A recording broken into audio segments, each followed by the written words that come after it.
Okay, so we're going to kick this off. I'm just going to say I'm really honored to be introducing these guys. They're amazing. Andrew and Danielle and Zach and Adam do amazing work. I've known them for a long time, and I've drunk on many continents with them. So just this is an honor to have them here. And yeah, when they say it's broken, it's busted. So without further ado, hit it off. It's going to make me cry. Thank you. It's so nice to give a talk with a bottle of whiskey here. It's great. I think it's great. So, I'm Andrea Barisani. Then we have... I'm Daniele Bianco. Yourself. I'm Zach Franken. And I'm Adam Laurie. Too many speakers. It looks like a panel. Anyway, so we're going to talk about chip and pin, and we're going to talk about why we think it's definitely broken. Also... yeah, if you're all very good and behave yourselves, Major Malfunction will be making a guest appearance at the end and giving you a happy ending. Okay. So. Right. And also, how many of you have seen mine and Daniela's previous talks here at DEFCON?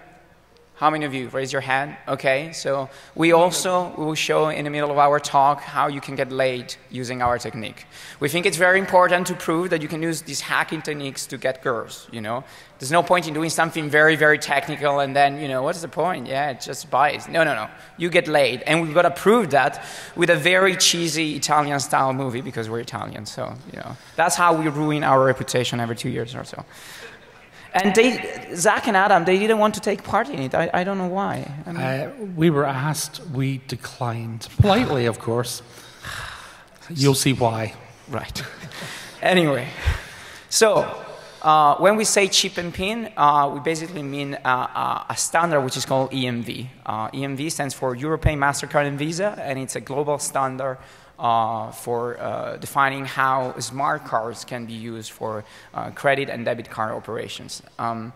And it's called, in different countries, it's named in different ways. They all, every single country have their own marketing terms. Chip and pin is, I think that's the term for UK, but it's also a very good name worldwide. And so why are they going to use the chip on credit cards?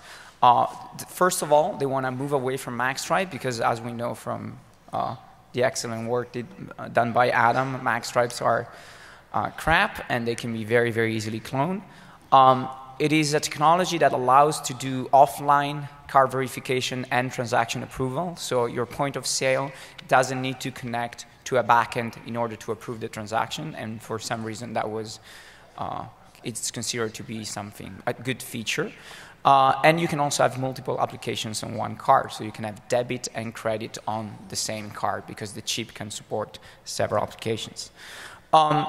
One of the problems with chip and pin is because it's considered to be a secure technology because, well, we're using smart cards, so it must be secure.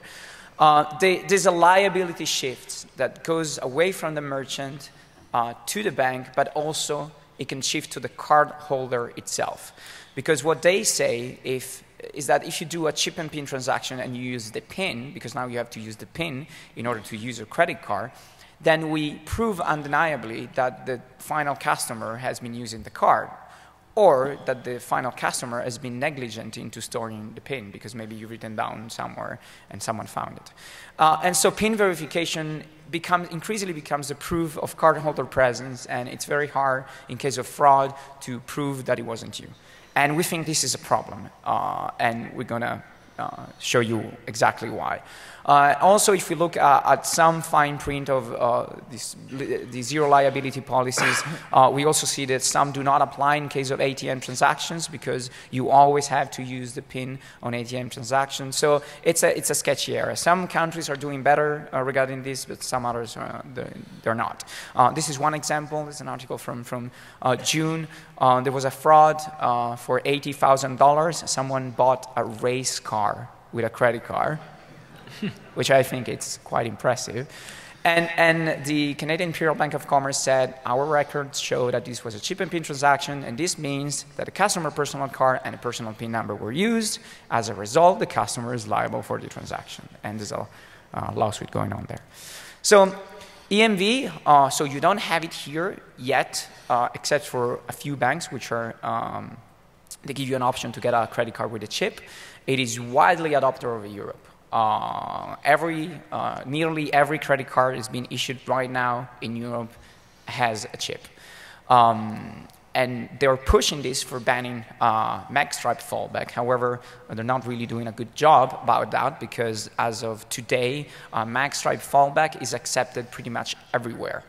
And also, if you have a credit card with the chip, the magstripe tells the terminal that there's a chip. So if you try to swipe it, then the terminal says, no, use the chip. But then what you can do, if you put the card inside the chip slot and the chip is not readable because you put a piece of tape on it, then the terminal says, well, okay, then use the magstripe because I cannot read the chip. So they're not really doing a good job about this entire fallback thing. And of course, as long as one country has magstripe, then it's a problem. So that's why the US will move to chip and pin because there's a huge pressure from Europe to move and use the chip. And also, pretty soon, when you travel abroad, you won't be able to use your credit card if you don't have a chip. So just for that reason, you will get it. Also, when we travel to the US is flagged as a dodgy country for ATM transactions as far as Europe's concerned. So it's like going to Eastern Europe. All of a sudden, we've got to tell the bank we're going to the States or else we can't get any money out. They sprung that on me a few years back. It's like, great, 24 hours. Thanks a lot, guys. So there's been already a few research about EMV. One was made by a very nice group of researchers at Cambridge, where they show you that you can use a stolen card without a PIN, which defeats the entire purpose of chip and PIN. And that was an implementation flaw, and I'm going to go in detail about that later on. But of course, the industry claims that all these attacks are very, very difficult and so on, and they have procedures and so on. So we analyzed the feasibility of skimming and cloning and intercepting the PIN when it comes to chip and PIN. So hopefully everyone here is familiar with existing card skimmers. So generally they are attached to devices like ATMs. And we'll have a quick look at those in a minute. We are going to specifically ignore these devices because they exist already. And what we are going to have a look at later on in this presentation is, can we turn a standard POS terminal that you would use in a shop into a skimming device? So here you see ATM skimmers. Sometimes the PIN is captured by a camera hidden above. Sometimes it's captured by a kind of replacement keypad overlay. And in some cases, we've seen the entire bottom sill of the ATM, including the keypad. I mean, this thing is literally this long. Some guys just rock up, clonk. So I always give ATMs a bit of a once-over before I use them. It's like, oh, does this look as if it's just been glued down? No, we're okay. So we're going to kind of move on from ATM skimmers and see if we can actually try and skim the EMV protocol coming out the chip itself. And because, like all these things, because it's got to mate electrically with the POS terminal, the terminals are exposed. They have to be, or else, no connection happens.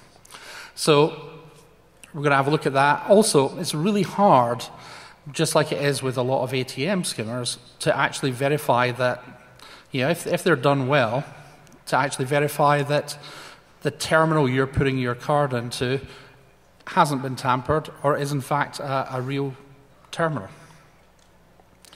So Andrea knows about a little story of someone that tried to submit an entire ATM front to a 3D printing house.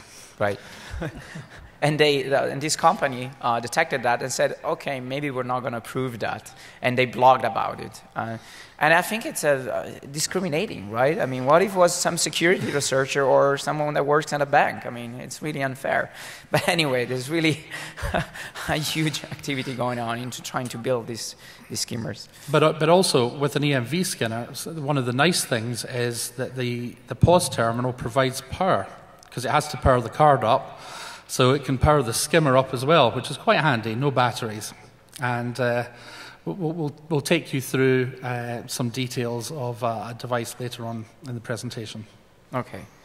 So, yeah, we think this is a scary prospect, and now comes the time when we show you where you can get the girls using this technology. Do you want to see that? Right on. I do actually play the blonde in this one. Okay, so. And he does a really good job. Right.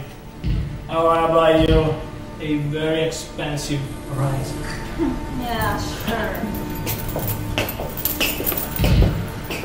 Hello. Hello there. So, my woman needs some glasses. Sure. My God. These are the latest ones. Wow, beautiful. Very nice. What do you think, darling? I really like them. Really like them. So? Yeah, we were buying.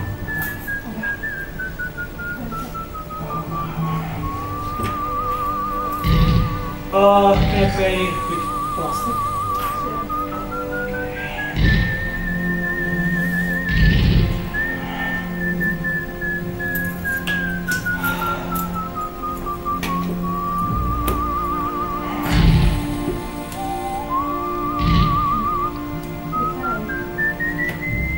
Okay.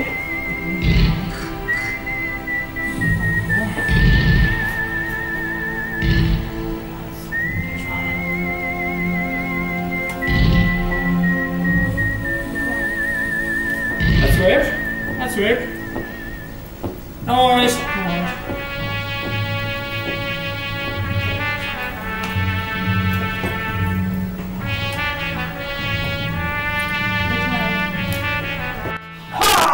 I'm the evil hacker, and I cloned all your credit cards and I stole all your money. No. You got nothing. You had nothing. No, you again! Yes! Yes! My cards! My cards! Yes! No! No, my cards! My cards!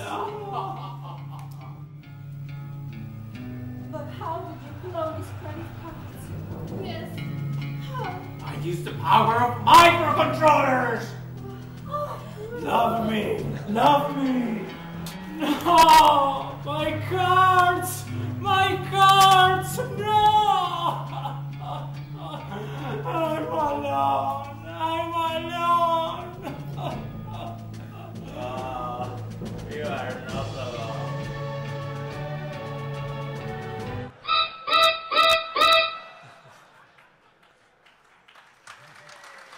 It works.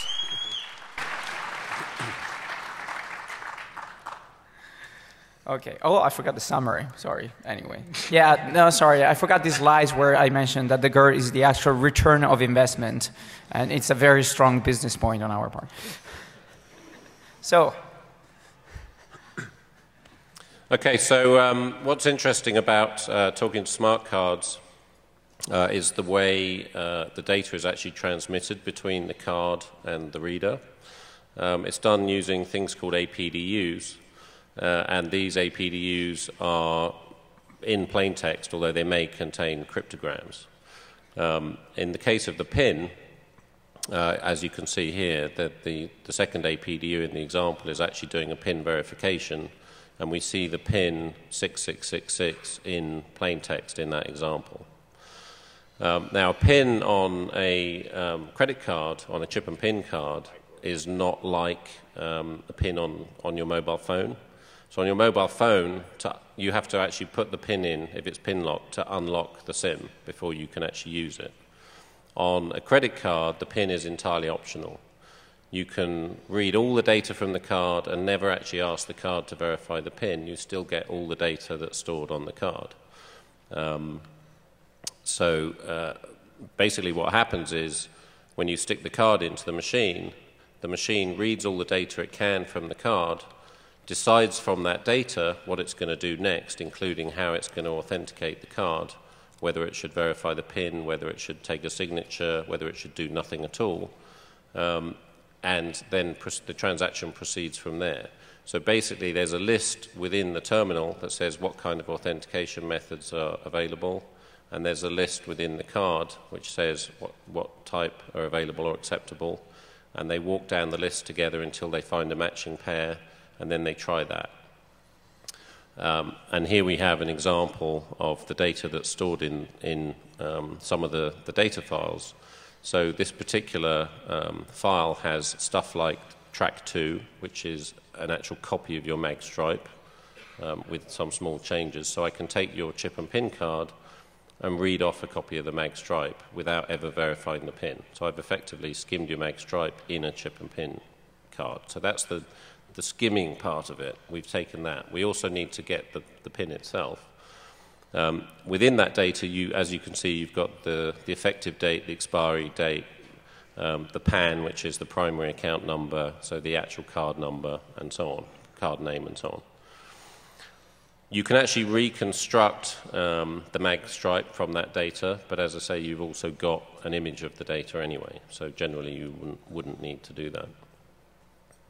Do you want to just talk quickly about the CVV? Yes. So it used to be, since I think 2 or 3 years ago, that 100% of the data present on magstripe was present on the actual chip. So again, as Adam said, if you skim the chip, which is considerably easier from a hardware perspective to do on a point-of-sale device, you can then clone to magstripe right away, and then you can use the magstripe either in a country where the chip is not accepted, or by doing the trick, which I explained before, that you swipe, then you put a chip which cannot be read, and then you swipe again.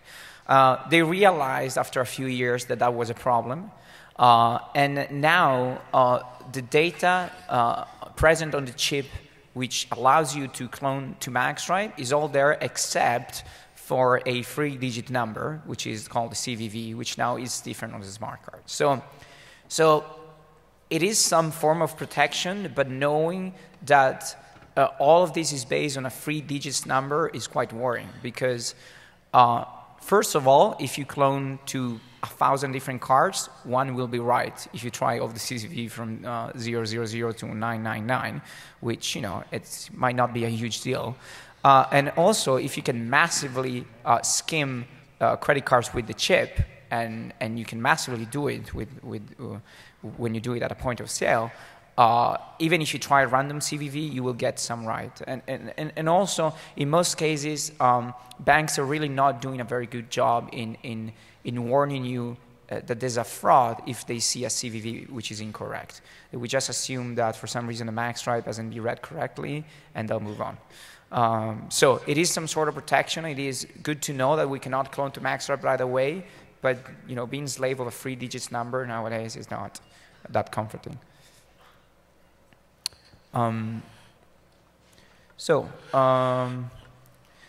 So here we talk about what you can do by using the data which you get from the chip for online usage. So as it turns out, there are many websites that they do not check the security code nowadays.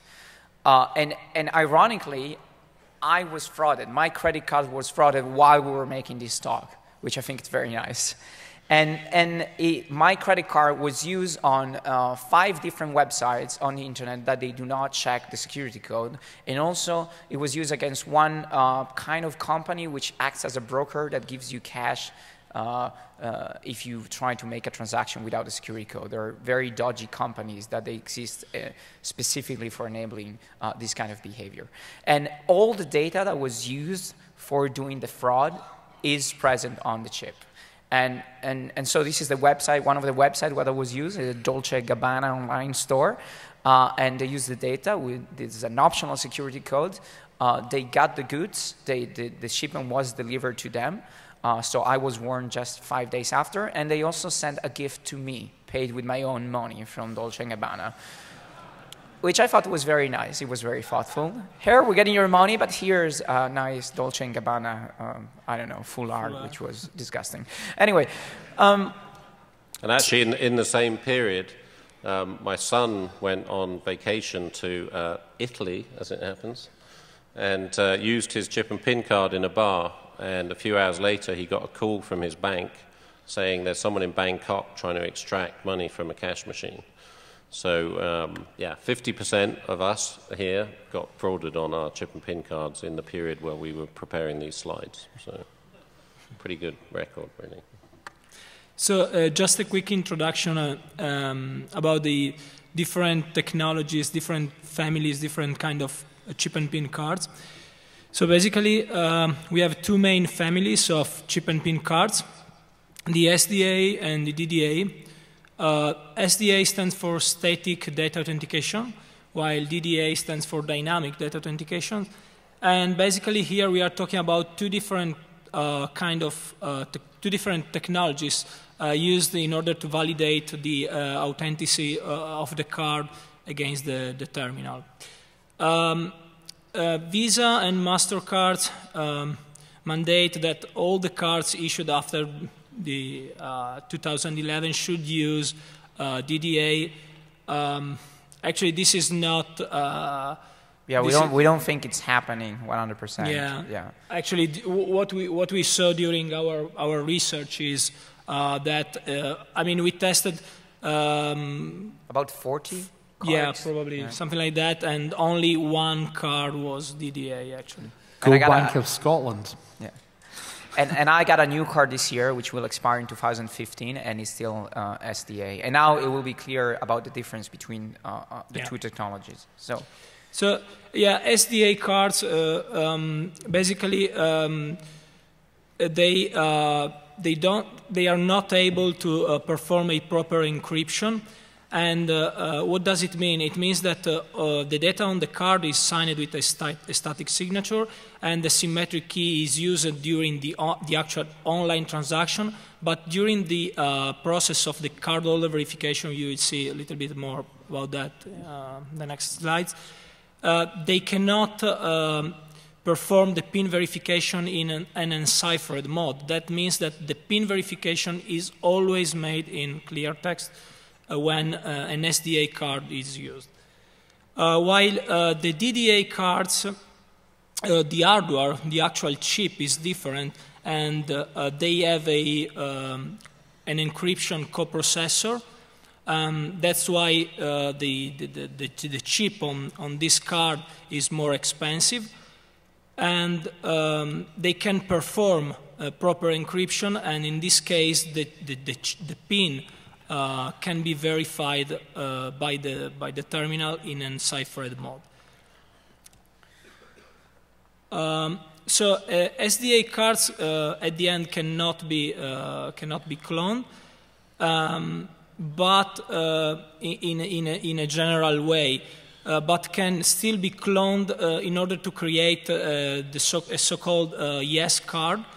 That's a card that's always reply yes when you try to verify the PIN, no matter what you are inserting, and but they can only be used for offline transaction. Maybe we will see a little bit more. Yeah, and offline transactions, they're very rare in Europe anyway. Yeah. Offline transaction, it means that, so when we have two different steps. One is the validation of the card, which always happens offline.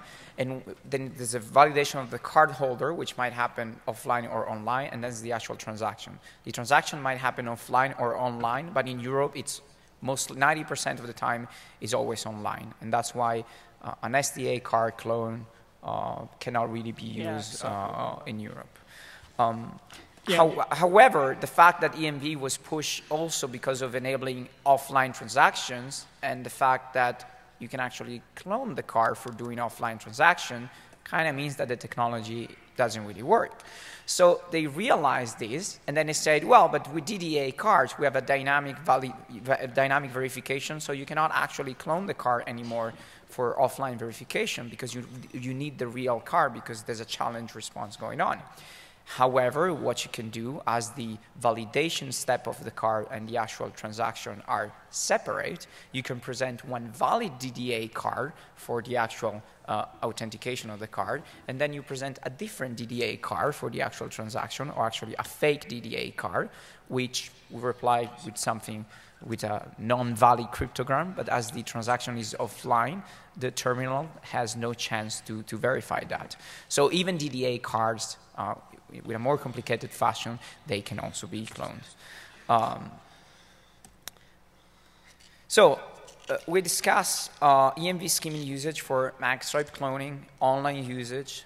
We know that if you steal a card, you can use it without the PIN, thanks for the Cambridge research, which is actually an implementation flaw which can be fixed by the banks, but most of them are not doing it because it's very hard to get the implementation of this standard right. So the standard here is how long?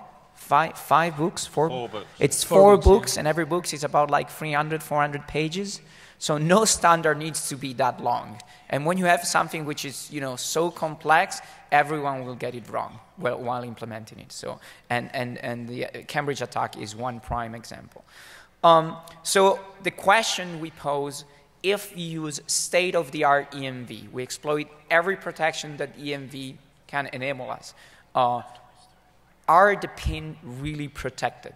Because remember, the PIN can prove the cardholder presence, and therefore the use of a stolen card. So let's assume that the Cambridge attack will be fixed, because it can be fixed. Is there still anything that can be done, or is chip and PIN, 100% secure? So this is a cardholder verification list, which is read by the terminal in order to determine which cardholder verification methods are going to be used.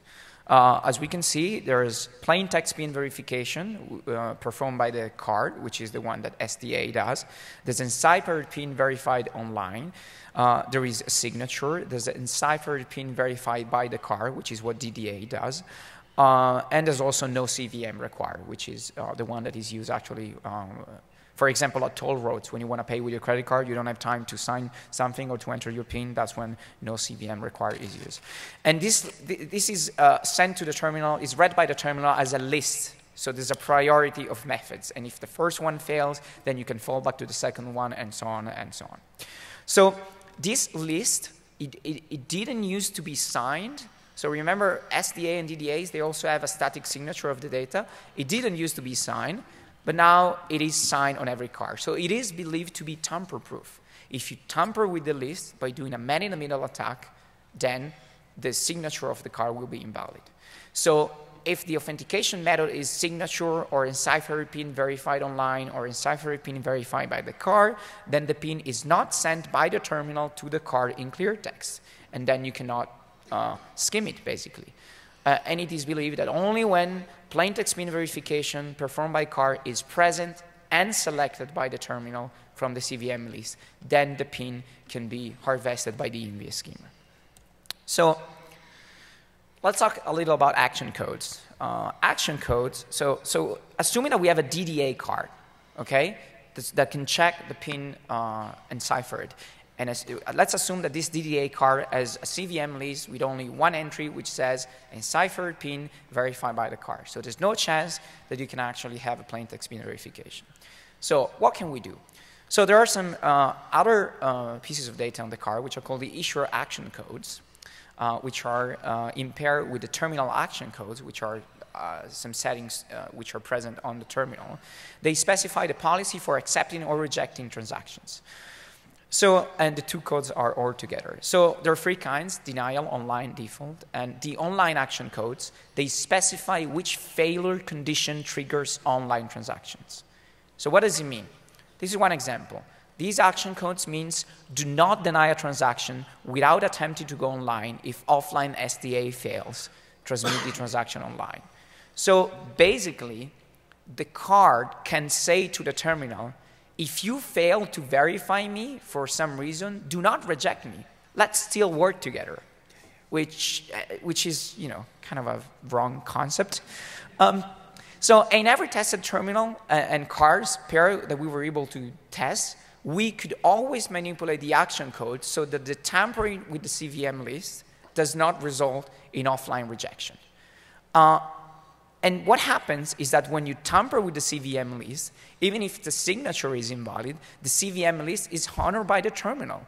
So you can always downgrade from enciphered pin verification to plain text pin verification, no matter what kind of card you're using and no matter what the original CVM list was, bypassing completely these two settings which EMV provides you specifically for protecting the card holder verification method. And that's one example of a pin being actually skimmed on SDA and DDA cards. So it is broken.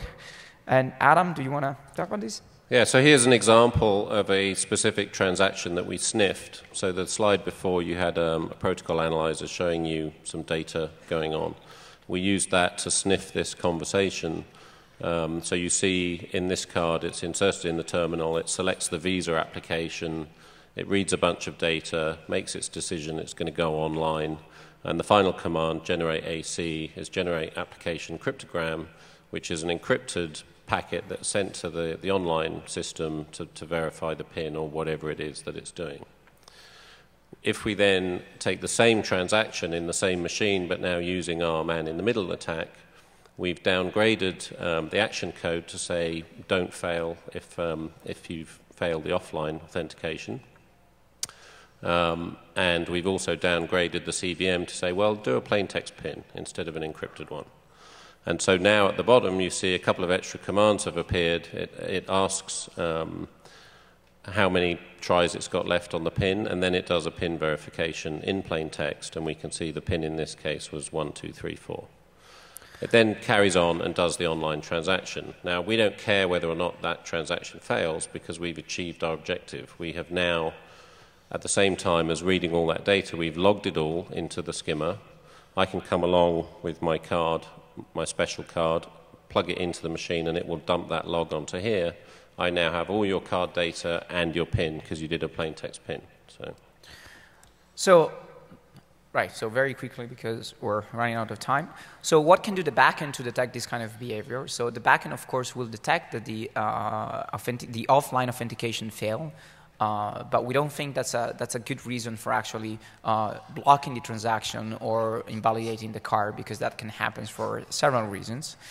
And also, the backend will see that the last CVM that was used was the plain text PIN verification. However, there are ways to get around that.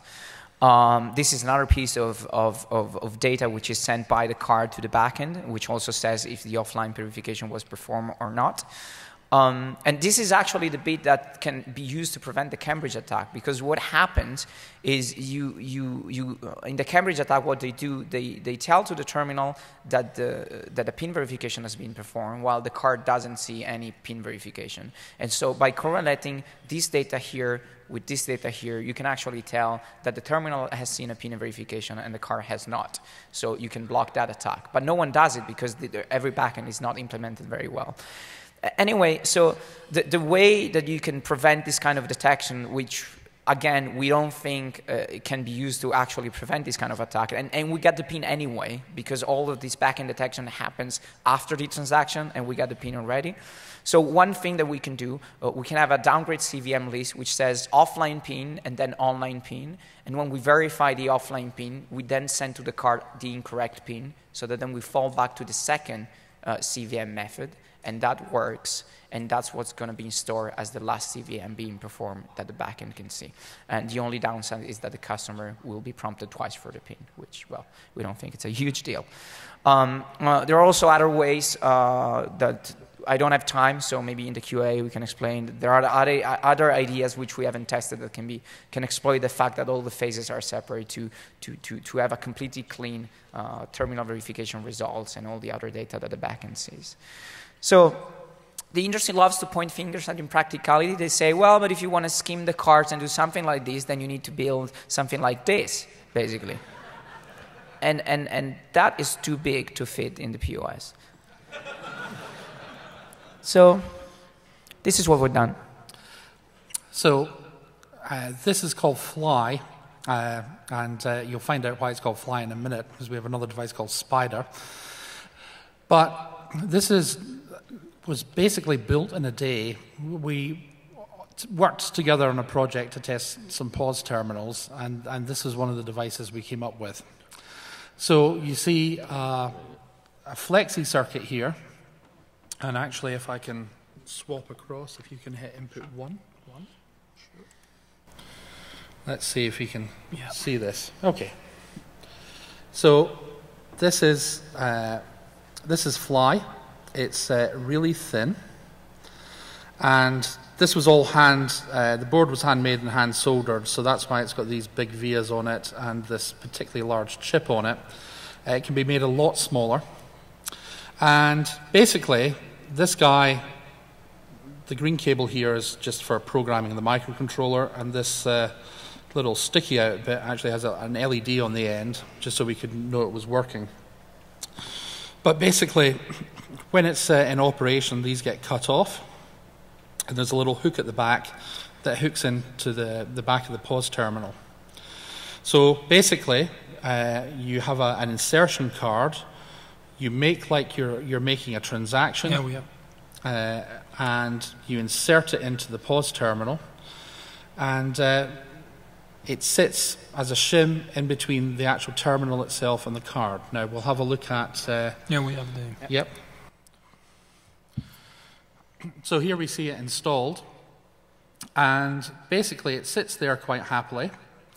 The pause terminal manufacturer, if you can see the kind of little divots in that card acceptor, helpfully left me lots of space. It was just the right size for my microcontroller. Thank you very much. And in this version, we simply insert it, it hooks in, and just lives in the pause terminal. And once a week, once a month, someone rocks up with a card like this, except we'll just put a sticky label on it to make it look like a card like this, insert it in, and it will download all the data to this JCOP card, and we can walk away with it. Now, we did this research back at the end of last year, and subsequently we've discovered that, in fact,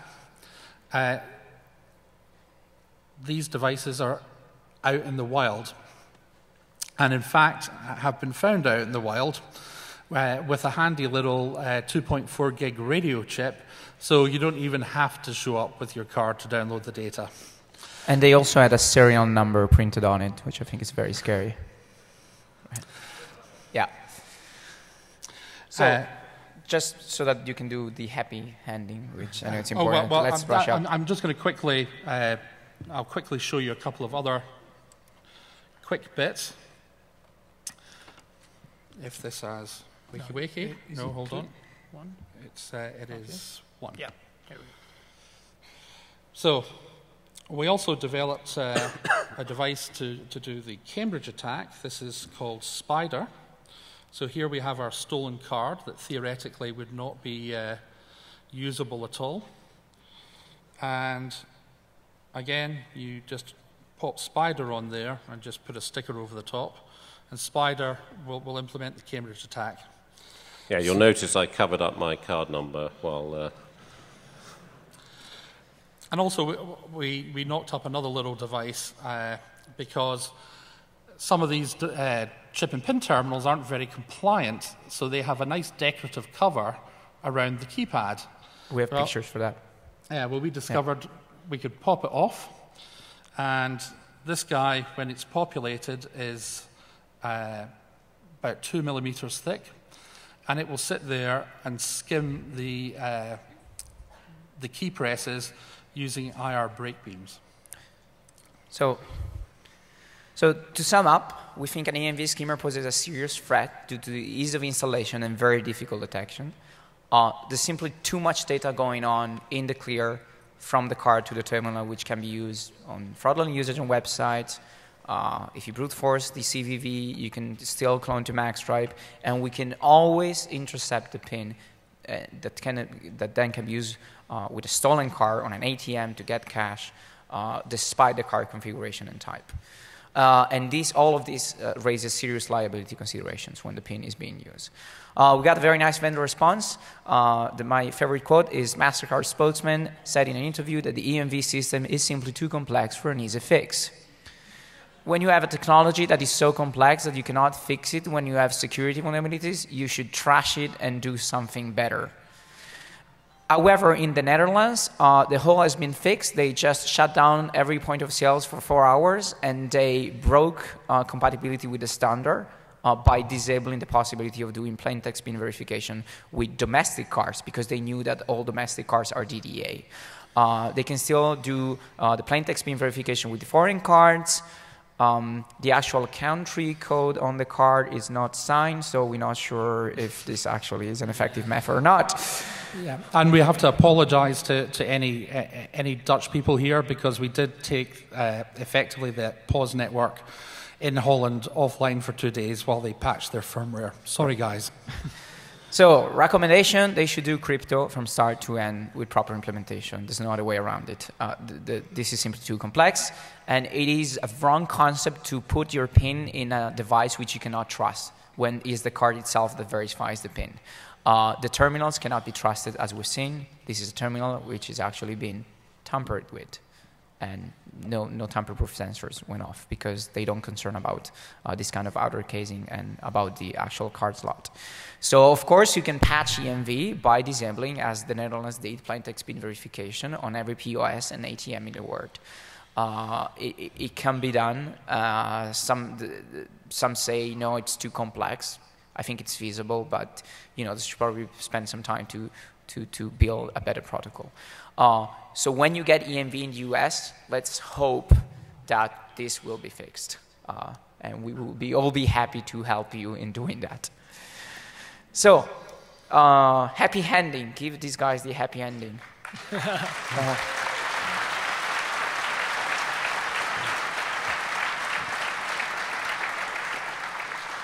Okay, so I'll do this really quickly because we don't have a huge amount of time. But Zach and I were here on a business trip back in February, and while we were here, there was a lot of buzz about this new system that was available. Basically, it's a credit card processing system, which allows hookers and small businesses to accept credit card payments, and you get this little dongle, and you stick it in your iPhone or your iPad, and you can then swipe cards. So we were looking at this thing, and we thought, oh, that's pretty cool, that's pretty neat. How does it work? And a friend of ours gave us one to play with, and so we had a look at it. And we were sitting in the lounge on the way home. We had about a half-hour layover in the lounge. And so we looked at this thing, and we decided, obviously, it was just using audio. Oh, we lost the video. You've lost your video. Maybe cable? Yep. There you go. Yeah, it's cable problem. So yeah, it's obviously just using audio. It's converting the magstripe to audio, and then the audio is being processed by the application on the iPhone. Does that sound familiar to anyone? Heard this before? So yeah, I gave a talk about 5 years ago called Magstripe Madness, which was all about dicking with credit cards, using sound cards and so on. Do you want to stick me on? Technical problem with the video. So we ran across the road, across the hallway from the lounge, and we went into Brookstone, and we bought one of these little adapter cables to convert a standard PC into a Mac input. And I fired up my old software.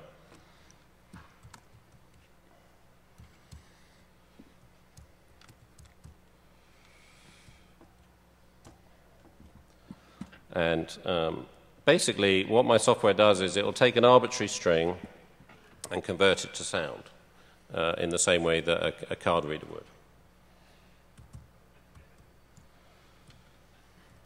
Wrote a little application called CNP, which is card not present.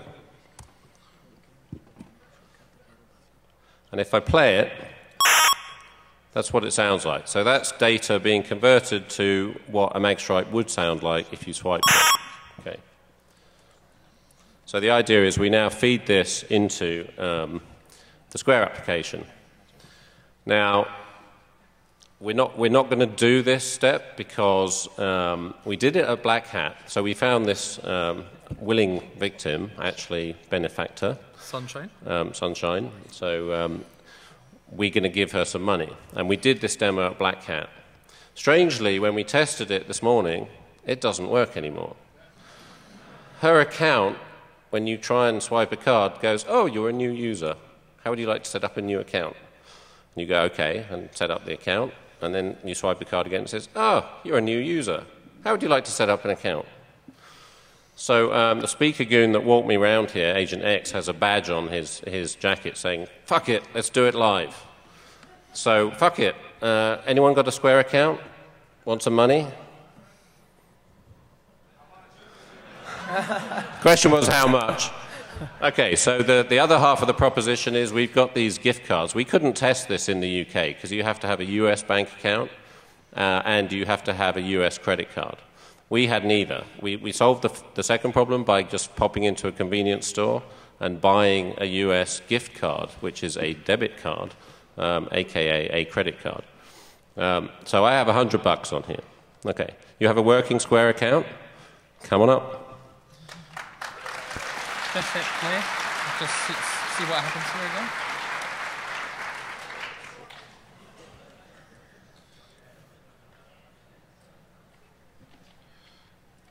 Volume.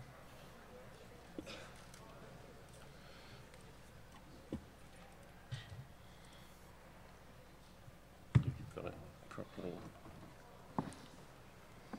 Oh, epic fail. You have got the 3 prongs, Robbie. Yeah, there we go. Okay, so this is what happens when we do it onto the existing account that we tested at Black Hat. So there's 2 possible things. They've either flagged the card. Turn it the right way up. I'm not sure I can. Okay. You can read sideways. You're at DEFCON. Yeah. Amazing Apple technology. Hack your brain. So yeah, we tested this at Black Hat. Square does geolocation. So we can assume they went, who was at Black Hat at this time and did a $1 transaction? Okay, we'll block that account. So we're guessing that account's been blocked. Or they flagged the card.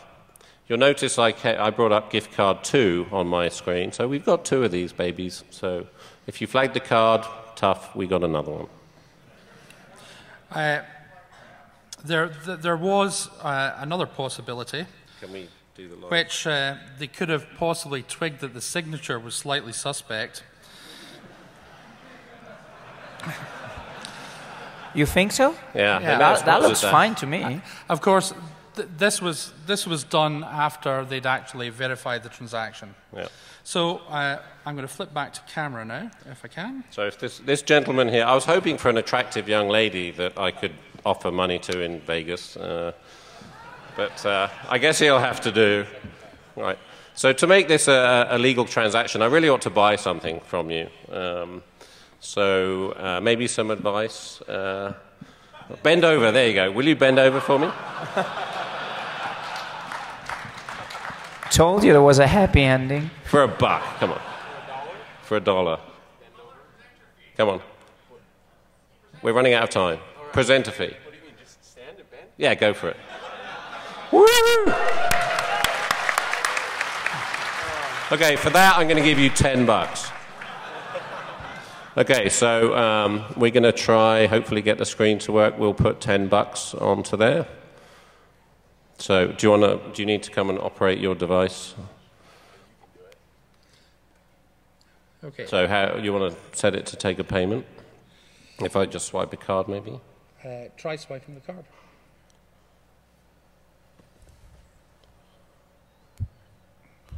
No, you're on account settings, so hit back, I guess. You're not logged in. Oh, I need to log in. Okay, we might not want to watch this step.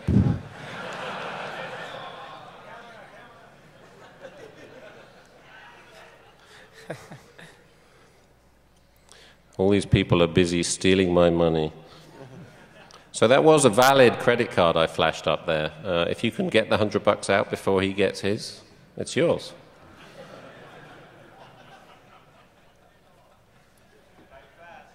Yeah.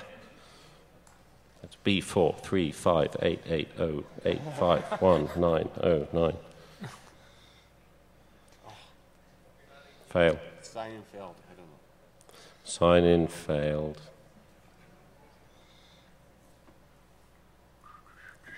Yeah, they blocked DEFCON. I guess the vendors in there are pretty unhappy as well. I saw some of them using Square too. They just flagged the entire Rio as a... Yeah. Yeah. Take Square off for an hour. We'll be fine. 1 minute. 2 minutes. If I give him $20, do we get 3 minutes? It's going.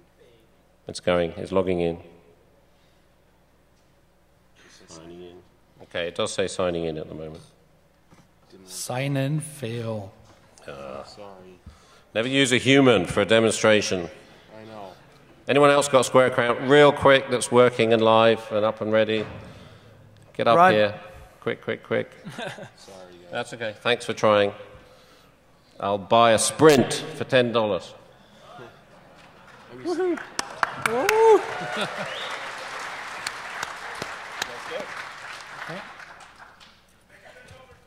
If he bends over, I'll give him 20. You want to bend over? Yeah, go for it. Woohoo! Okay, so So do you swipe first, or do I type the money first? I should be able to just hit swipe, and it should say I've seen a card.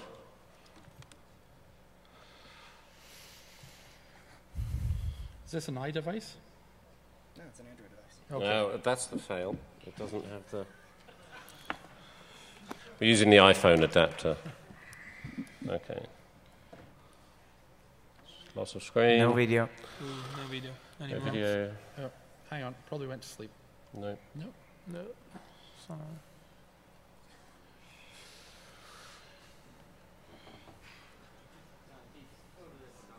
Here we go. There. Yay. Okay, please retry, swipe quickly. Play the volume. I just bloody turned it off, knob. Slide to unlock.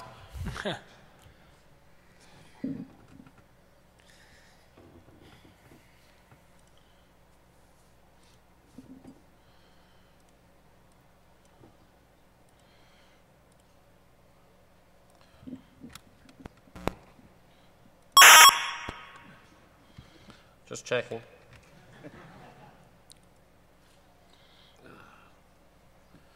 Okay, so we've obviously got volume differences with Android. Are you happy with your Android speakers?